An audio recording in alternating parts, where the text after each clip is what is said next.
Nova Friburgo recebeu no ano de 1824 imigrantes germanos para substituir os suíços que abandonaram as terras recebidas pelo rei Dom João VI. Em 1861, o alemão Pedro Gerhard solicitou à Câmara Municipal da Vila de Nova Friburgo licença para a abertura de uma fábrica de cerveja, mas desconhecemos sobre o seu negócio. Foi o mestre cervejeiro Albano Beauclerc quem instalou no ano de 1893 uma fábrica e igualmente uma cervejaria na Vila de Nova Friburgo. A marca da cerveja era Friburgo Braun. Podia-se desfrutar da cervejaria Beauclerc, um tipo de Biergarten situada em um sítio aprazível à margem do rio Santo Antônio, na entrada da cidade. Outra cerveja produzida em Nova Friburgo no final do século XIX foi a cerveja Suspiro. A partir de 1911, empresários alemães investem em indústrias têxteis e metalúrgicas em Nova Friburgo e desde então há uma constante imigração de técnicos alemães para trabalhar na cidade. No bairro de Muri, com forte concentração desses imigrantes, existia uma fábrica de cerveja que levava o nome do bairro, a Cerveja Muri. Como vemos nessas imagens, é curioso o rótulo da cerveja dar destaque para o fato de ser fabricada com a deliciosa água das brownies. Afinal, 90% da cerveja é fabricada com água. Cervejas em Nova Friburgo seria uma herança da imigração alemã? Fomos até um evento ocorrido na Casa Suíça que envolve essa bebida, gastronomia e história. Diego, o que levou você a fazer um investimento nessas cervejas que são consideradas artesanais? Então, há um tempo já que eu faço cerveja em casa, desde 2012. E aí, com o tempo, as pessoas foram experimentando essa cerveja que todo mundo começa assim, né, fazendo em casa, e aí as pessoas começam a gostar, os parentes, os amigos, e aí você se interessa e toma coragem para você partir para um lado comercial. A gente está no mercado desde 2016 e desde então a gente está lançando algumas cervejas e tem notado uma boa aceitação. Isso é gratificante e faz a gente continuar, né? A gente sabe que essas cervejas passam por um processo industrial. A gente pode dizer que ela ainda assim é uma cerveja artesanal? Todo o cuidado que é feito e colocado na cerveja, né, durante o processo, a gente pode considerar sim que é uma cerveja artesanal, considerando as grandes indústrias, né, de cerveja que tem todo o processo automatizado. O pequeno produtor como a gente ainda tem muito processo manual, né, ou artesanal, que pode ser caracterizado sim como cerveja artesanal. Você sabe dizer quantos tipos de cerveja dessa tem em Nova Friburgo? Bom, cervejaria a gente tem algumas, eu não sei precisar quantas exatamente. Tem até uma associação da cidade também com as cervejarias, mas eu não sei precisar quantas são exatamente. E estilos de cerveja são inúmeros. Cada cervejaria tem os seus estilos, né, as suas cervejas, que aí a nossa cervejaria tem 5 estilos, a Oppendorf tem mais alguns, tem quase 10 estilos, cada uma tem o seu portfólio, né? Então vocês não concorrem entre si? Não, na verdade esse é um mercado muito colaborativo, né? A gente sempre...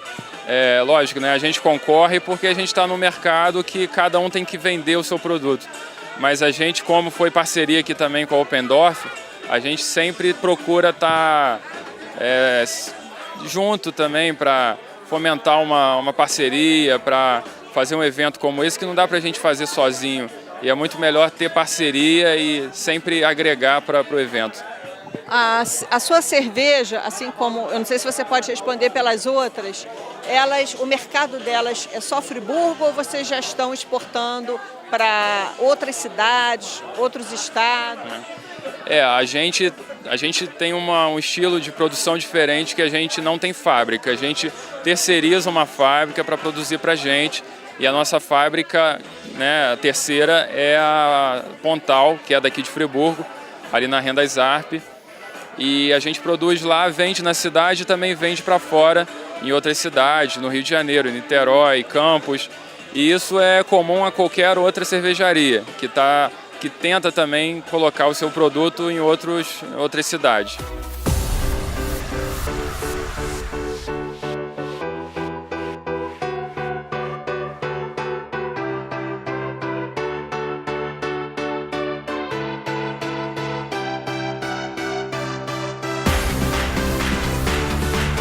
Para falar sobre a questão da imigração alemã em Nova Friburgo. Bom, aí eu trouxe o grupo participante da comitê, não, Centro Cultural Teuto Friburguense, né? Eu vou primeiro passar a palavra para o presidente e depois eu retorno para falar um pouquinho sobre a história da imigração alemã em Nova Friburgo. Boa tarde, Janaína Botelho. Boa tarde, Bárbara Hansum. Boa tarde, Irene Drischel. Muito boa tarde a todos os presentes. Primeiro, agradecer aí o convite da Oppendorf. Em nome do Centro Cultural Teuto Friburguense, parabenizar esse movimento que é muito importante. A gente sabe que a história da imigração, nós ontem tivemos, né, o hasteamento da bandeira da Alemanha na Praça dos Suspiros. Amanhã teremos um grande almoço na Igreja Luterana. Estamos fazendo, né, ontem completamos 195 anos da imigração alemã em Nova Friburgo, a primeira no Brasil e por solicitação do imperador Dom Pedro I. Então, uma honra muito grande estarmos aqui no evento, representando essa bandeira alemã no Brasil, em Nova Friburgo. E sabemos que a cerveja realmente é um produto alemão. E aí eu vou ter uma fala aqui como é que eu posso dizer, institucional, na verdade, né? A gente vai estar falando, sim, da importância da cerveja no Brasil e em Nova Friburgo. Bem, a cerveja, como é conhecida, é a bebida preferida na Alemanha. Cada alemão consome... Aí, Lutz, vamos ver. Cada alemão consome 110 litros por ano, em média. Existem 1.350 cervejarias na Alemanha. Em 23 de abril de 1516, os duques bávaros Guilherme IV e Ludovico X proclamavam um decreto. Queremos que, a partir de agora, em nossas cidades e feiras e no campo, não se use na cerveja nada além de cevada, lúpulo e água, batizados de preceitos alemão de pureza. Esses princípios valem até hoje, sendo visto como de qualidade por todo o mundo. A preocupação dos reagentes ao impor o preceito era preservar a saúde de seus súditos. Na época, a cerveja era, de fato, um gênero alimentício básico, com teor alcoólico significativamente baixo, mas a mais antiga lei tinha também um fator econômico, já que o imposto era cobrado sobre a cevada, evitando-se assim que cereais importantes na fabricação do pão, como o trigo de centeio, fossem empregados na bebida, trazendo a ameaça de fome à comunidade. Então, a gente observa que tem todo um comportamento histórico, cultural e de valores envolvidos na legislação da cerveja, na verdade. Só em 1907 foi imposta para o então Império Alemão uma lei regulamentando a fabricação da bebida. Mas ele deferia dos preceitos bávaros, que permitia o uso de fermento e malte no lugar da cevada. Os cervejeiros alemães não utilizam aromas artificiais, enzimas ou conservantes. Com mais de 5.500 marcas na Alemanha, a Alemanha é o campeão na produção de cerveja na Europa. No contexto mundial, ocupa a quarta posição, em termos de volume de produção, perdendo para a China, Estados Unidos e também para o Brasil. A cerveja é um legado da imigração alemã em Nova Friburgo? Se não é, ou se não foi considerado, espero, em nome do Centro Cultural Teuto, em nome da bandeira alemã em Nova Friburgo, que passe a ser, que tome esse contexto de valor histórico, cultural e que nós possamos cada dia mais estarmos unidos, misturados, reforçando a imigração alemã, reforçando a bandeira da Alemanha, reforçando o perfil histórico, cultural, econômico, educativo de Nova Friburgo. Essa é uma cidade internacional e a bandeira da Alemanha está estabelecida aqui há 195 anos e queremos manter-la viva viva, presente no dia a dia de todos os friburguenses, de todos os brasileiros, porque é uma data nacional. Lançamos ontem, inclusive, uma logomarca para buscar os 200 anos da imigração alemã, que é no dia 3 de maio de 1824, e que essa data se torne uma data nacional da Alemanha no Brasil. Muito obrigado a todos, uma boa tarde.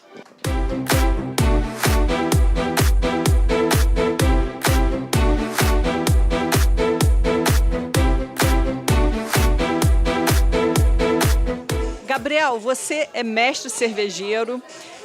Como é que foi a sua formação? Como é a formação de um mestre cervejeiro? Olha, basicamente como todas as outras profissões, baseado em muito estudo, né? Eu tenho um curso, como fosse uma pós-graduação, que te dá esse título de mestre cervejeiro. Tem vários títulos dentro do meio cervejeiro. Você pode ser técnico cervejeiro, você pode ser engenheiro formado em específico para cervejarias, você pode ser microbiologista e trabalhar com cervejaria também. Mas eu fiz alguns cursos específicos para me tornar mestre cervejeiro. Foram cursos de extensão ou técnicos? Cursos técnicos. Cursos técnicos. Você fez aonde? Eu fiz no Rio. É um instituto de cerveja do Brasil que chama. E ele tem a chancela de uma universidade alemã, que chama Weihenstephan. Não sei se a pronúncia é certa, mas é da cidade que tem a cervejaria mais antiga em funcionamento até hoje, que era a Vila St. Gallen, na Suíça, e agora ela fechou, e agora é essa cervejaria de Weihenstephan na Alemanha, e ela junto tem essa universidade que dá a chancela desse curso do ICB, Instituto de Cerveja do Brasil. Para você ganhar o título de mestre cervejeiro, quanto tempo é a formação? Olha, depende um pouco do próprio decorrer do curso, né? Mas você já tem que ter feito alguns cursos antes para você poder se candidatar a fazer esse curso, né? Então, esse curso em específico são 8 meses, se eu não me engano. Mas eu já tinha feito alguns cursos de alguns meses antes para que eu pudesse ter a chancela básica para fazer esse curso de mestre cervejeiro. Agora, você tem um DNAzinho de alemão, né? Me conta um pouquinho da história familiar. Você é Turler, suíço, né? Por parte de mãe, e por parte de pai você tem um DNA de alemão, consequentemente ligado à cerveja, né? Sim, sim. O pai da minha avó, o pai biológico dela, ele era alemão, né? Lutou na guerra. Ele desapareceu. Supõe-se que ele esteja morto, né? Lutava pelos nazistas na época, né? Alemão. A minha bisavó se casou de novo com um suíço que era chocolateiro, daí vieram parar no Brasil. Mas tem sim essa história alemã na família, sim. Você acha que essa questão da cerveja está ligada essencialmente à cultura alemã? Olha, foi época que assim, a Alemanha ainda é um expoente em relação à cerveja por muitos motivos, principalmente pela qualidade do controle do processo, de fazer sempre uma coisa muito bem feita e sempre com o mesmo critério. Assim, hoje em dia a cerveja é um bem mundial. Tem esse expoente alemão das cervejas não muito amargas, nem muito maltadas, as cervejas clássicas. A clássica cerveja, sim, você liga à Alemanha. Mas hoje em dia temos no mundo inteiro a escola americana, que é uma escola do exagero, sempre muito alcoólica, ou muito amarga, ou muito maltada.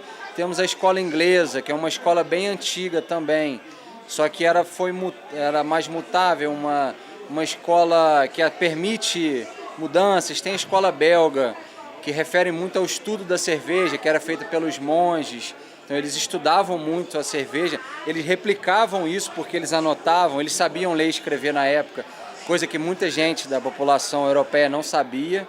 Então eles perpetuaram o conhecimento da produção de cerveja, mais até do que alguns alemães, né?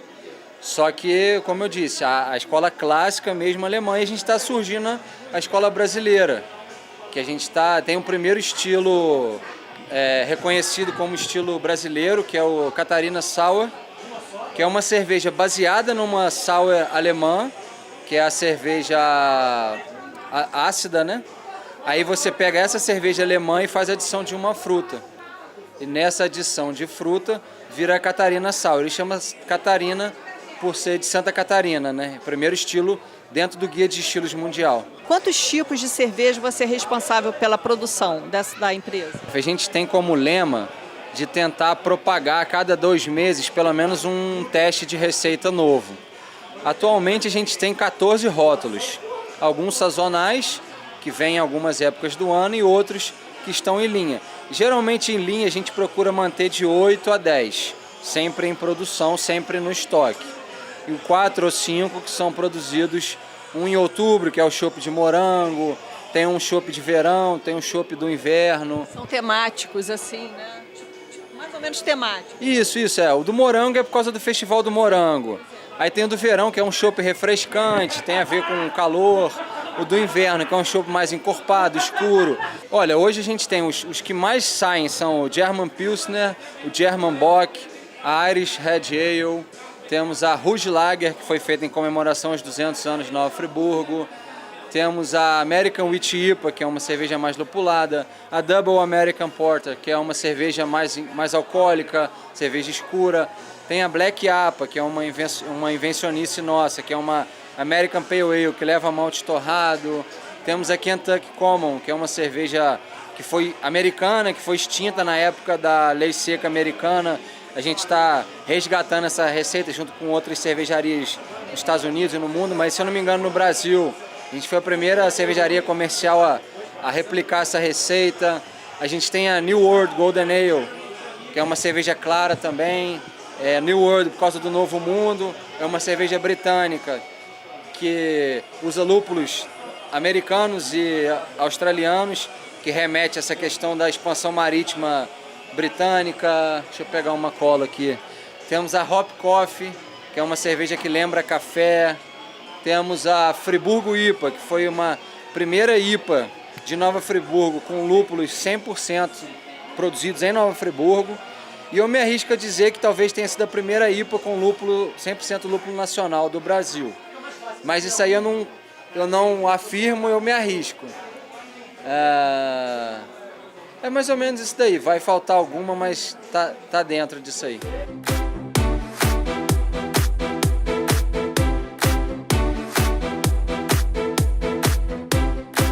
Então a gente tem essas passagens, né, da constante imigração de alemães para Nova Friburgo. Agora, para finalizar, é a pergunta que a gente pode colocar. A gente pode estabelecer hoje esse polo cervejeiro que está se desenvolvendo em Nova Friburgo, a gente pode estabelecer uma relação de causa e efeito com relação a esses alemães?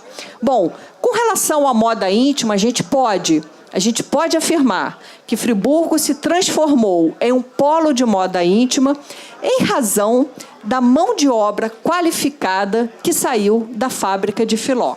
Isso é certo, tá? Então, a gente tem uma relação realmente de causa e efeito com relação ao polo de moda íntima que se desenvolveu em Nova Friburgo e propriamente a fábrica de Filó, que deu essa formação, que deu essa qualificação profissional, e depois a gente sabe da história, houve uma série de demissões, essas antigas costureiras, o pessoal que trabalhava na indústria, começou a fazer em sua casa, em sua residência, e hoje muitos são grandes empresas. Mas, com relação à cerveja, a gente não pode propriamente afirmar. Mas vou deixar aqui para as minhas colegas falarem se realmente vale a pena a gente começar a estabelecer esse vínculo entre cerveja e imigração alemã que Nova Friburgo. Bom, gente, eu sou uma dessas alemãs importadas que eu venho junto com meu marido Lutz, que ela mencionou agora há pouco. E o problema, a gente vem para cá com um contrato de poucos anos, mas os brasileiros, a gente se encanta com esse país maravilhoso e com os brasileiros, com a generosidade de vocês, a gente não consegue mais voltar, tá? Essa é a verdade. Mas como a Janaína falou, o que diz respeito à lingerie no Brasil, se pensa em primeiro lugar, sem dúvida, em Filó e subsequente em Triunfo.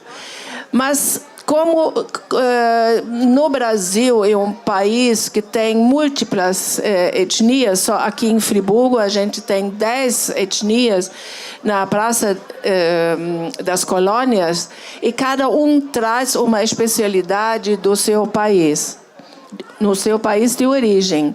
Mas quando se fala da Alemanha, não há dúvida que se fala logo em cerveja. E aí não se entende só em beber cerveja.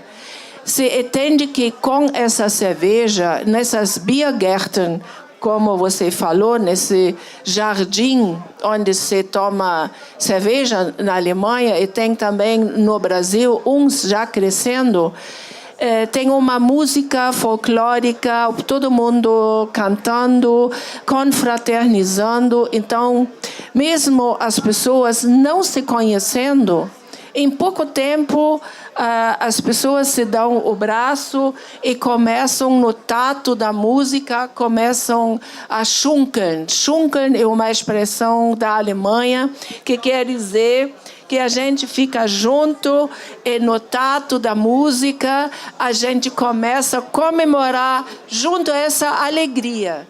Então, o que a gente quer que esse hábito, essa cultura alemã que envolve a cerveja, que seja instituída aqui no nosso primeiro núcleo dos alemães em Nova Friburgo. Tá? E quem sabe daqui vai se espalhar para o Brasil inteiro. Boa tarde, eu sou Irene, sou vice-presidente também do Centro Cultural Teuto-Friburguense. E quando a Janaína fez essa pergunta, né, Janaína, se existe uma relação de causa e efeito da imigração da cerveja, né, imigração dos alemães com a cerveja no Brasil, eu acho que tem sim. Porque eu sou descendente, né, de alemães, a minha avó era da Baviera, e o que ela mais falava com uma alegria enorme era das Biergärten, como a Bárbara citou aqui. E esse schunkel, essa movimentação de corpo, é um estado de espírito. Não é só dar o braço e sair balançando. Você tem que ter uma alegria, você tem que ter aquele envolvimento com a cerveja, com o ambiente, né? Esse ambiente que é maravilhoso, que nós estamos aqui, de natureza, à beira de um rio.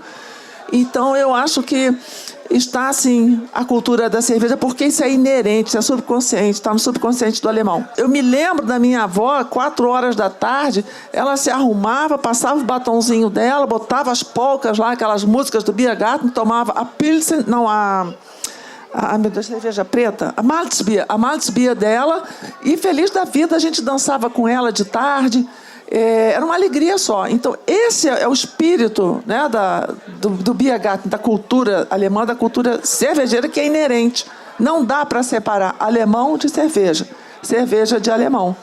Então, eu também deixo a pergunta no ar para todos vocês, cada um tem em si, porque todo mundo aqui tem um pezinho na Alemanha, quer queira, quer não, se a cerveja está ou não relacionada, tem uma causa e efeito, como a lingerie, na nossa cultura.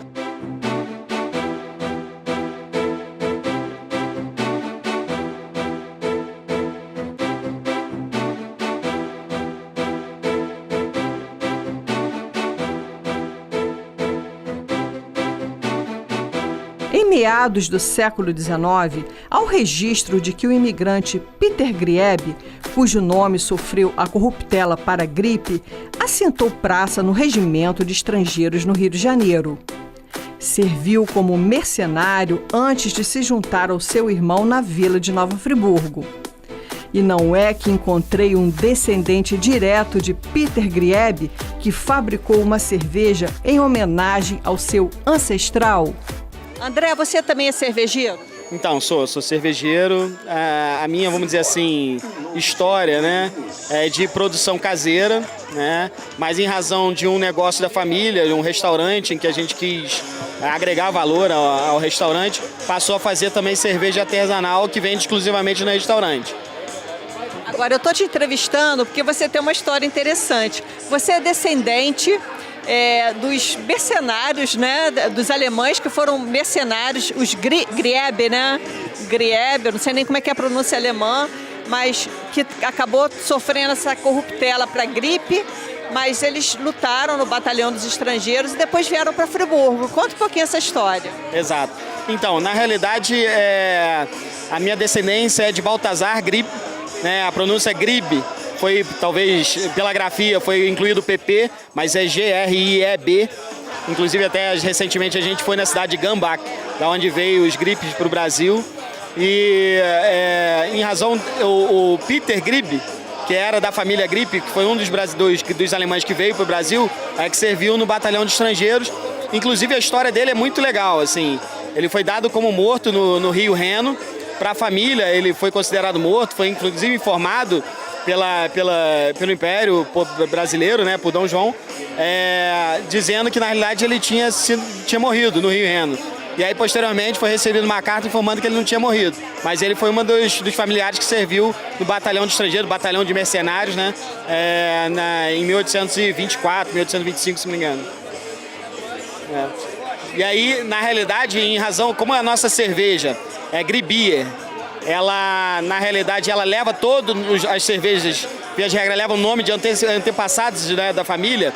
A gente tem uma cerveja chamada Peter, Batalhão de Estrangeiros, que é em homenagem a esse familiar que serviu no Batalhão de Estrangeiros do antepassado. É mel de pera durante o período da maturação e passa 5 meses em barril de umburana. Então foi uma cerveja que a gente fez para mandar para o concurso Festival Brasileiro de Cerveja em Blumenau.